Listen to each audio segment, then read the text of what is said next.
James, here to share some thoughts with you. Today, as I was listening to some music, I heard a song I haven't heard in a long time by Roxette, Listen to Your Heart. And it occurred to me that that's good advice. It's good advice. And that I might take a moment to talk a little bit about what I think that means. Now, I'm not talking about listening to your heart for every frivolous and transient little thing that comes along, the things that are impulse responses, reactions to the everyday. I'm talking about listening to your heart at the deepest level to discover perhaps the patterns and sense of purpose that your life is meant to have. Each of us, I believe, is a gift for who we are. My watchword, my watch phrase, if you will, is that each person is infinitely precious and unconditionally loved for the gift they already are. Not just each person, but everything in the entire universe. But if each of us is a gift, what is it about us? What is it that we are meant to bring into being? Now, I can't give you the answer. I can't give you a simple, straightforward answer. But what I can do is tell you that you have one and perhaps suggest to you some ways to discover for yourself what it is that your heart is calling you to do. What is it that your heart is speaking to you? Because I believe, the ancients believed that the heart was the receptor through which it's the organ whose purpose was to receive subtle and perhaps not so subtle messages from the divine. And if it is the divining tool which we carry in our bodies, wouldn't it be good to listen for that divine echo of what our lives are meant to be about? So, what can we do to look for what it is that our heart might be calling us to be about in this life? How can we listen? One way, slow down. I know we live in a very hectic world. There are lots of things going on. And even if it's not hectic, where you have a series of things that you've got to do, we seem to fill our time with lots of different kinds of things. Some of them are very important and require doing, but some of them might be less so. And for those less so things, what would it be like if you tune those out, turn those off, took a step back just to be quiet? Just to sort of meditate and learn to slow yourself down. Certainly that is a way that you can be in touch with what's going on in your heart. I'm not just talking about one sit. I'm talking about through a series of time, you begin to notice some things that are going on. You might be less reactive, less likely to just do something on impulse. Look for something deeper, more meaningful. A second way to look for what's going on in your heart is to look for the patterns in your life.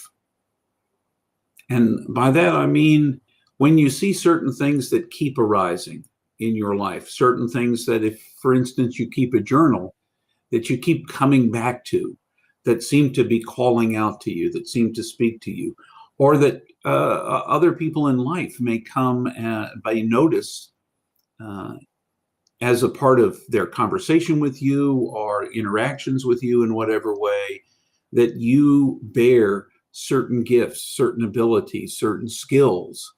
And as they affirm that, and as you see the pattern of in your life of those places where you have had the greatest impact, and discover that you're using some of the same things, doing some of the same things, you're bringing some of the same gifts to those moments, that's when you begin to say, there is a pattern here of the things that bring meaning to others through my life, through the gift of who I am.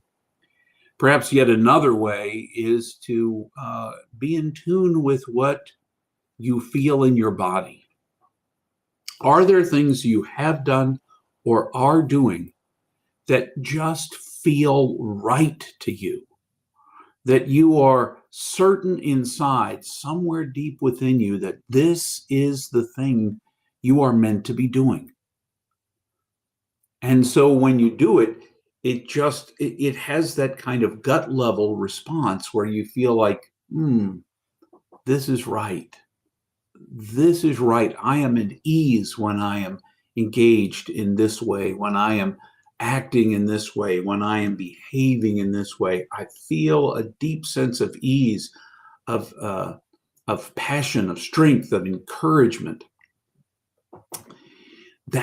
Those kinds of feelings can help you identify what it is that you might be called to be about in this life. So part of listening to what your heart is calling you to do is tied up with courage. It's uncomfortable to listen to what your heart may be calling you to do. It may be a risky kind of endeavor for you. You've always done you've taken the path of least resistance. You've found others who affirm you for doing that something another way or a different way. You've kind of gotten used to the life that you have and the way that it's happening. And so you're not interested in the discomfort of stretching beyond that which you have already formed as a way of being in the world. It's uncomfortable. And, perhaps that discomfort comes from, a long sort of repetitious reality that makes you feel comfortable. Perhaps it comes from the affirmations you receive for being a good girl or boy or person, non-binary person who goes with the flow. It may be that doing the thing that you feel called to do would expose you. At least if somebody makes a fun of you when you're pretending to be somebody else, it's pretense anyway. But if you're not received well for doing that which is your gift to do, then it feels more personal and it feels like a deeper hit. So it takes a kind of courage. And sometimes we're tied up in our own self-doubts. The messages we've received about ourselves lead us to believe that we are not, we don't bring enough, that we aren't enough. And that's just not true. That's just not true. But it's easier to believe that we're not enough than it is to believe that we are. And so we continue in that. So it might take some courage to face those voices inside ourselves that have become echoes of other people's voices and maybe of our own that tell us we don't have it, we can't make it, we're not enough. Because truth be told, we are. We are. You are enough. So I want to encourage you to begin to listen at least to your heart in the small ways, to trust yourself. In fact, maybe to find that way to be more deeply aligned with who you really are. That would make you more at home in this world. I know we live in a world right now where being who you are is not always received well. And for some people, it means it takes a lot of courage to be who they are, because we have a loud set of voices that are telling us anything but mainstream, so-called normal approaches to life are wrong. And so those loud voices even push down the truest, deepest self that's within us a little further. I want to suggest to you it's going to take courage. And it may take allies as well, people to stand with you as you are who you are. And I certainly hope that for you and me, we can find those people. So I want to offer you an opportunity to reflect, to take a moment to try this simple practice with me that will help you know more clearly, perhaps what your heart's calling you to do. Take a moment, first of all, to reflect. When was a time that you followed your heart and it led to something that was especially meaningful or that mattered to you in some unique way? Think about that for a moment. When was that time when you followed your heart and it mattered? Take a pause. What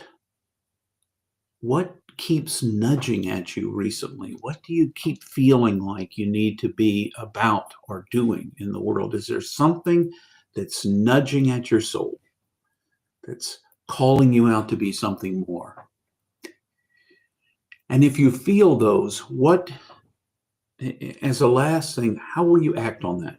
What is one small step you can take to go in the direction that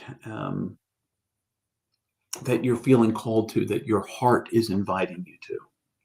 So remember, as you engage in this practice of listening to your heart, that listening to your heart isn't about chasing every feeling. It's about discovering for yourself, within yourself, the things that are truly lasting and meaningful to you. Keep that kind of thing in mind. May your heart be true to you, but also may you be true to your heart. Listen to your heart when it's calling to you. What are the echoes throughout you and eternity of what you're called to be about? What gift do you bring? Remember, in the midst of it all, you are infinitely precious and unconditionally loved for the gift you already are. Until the next time.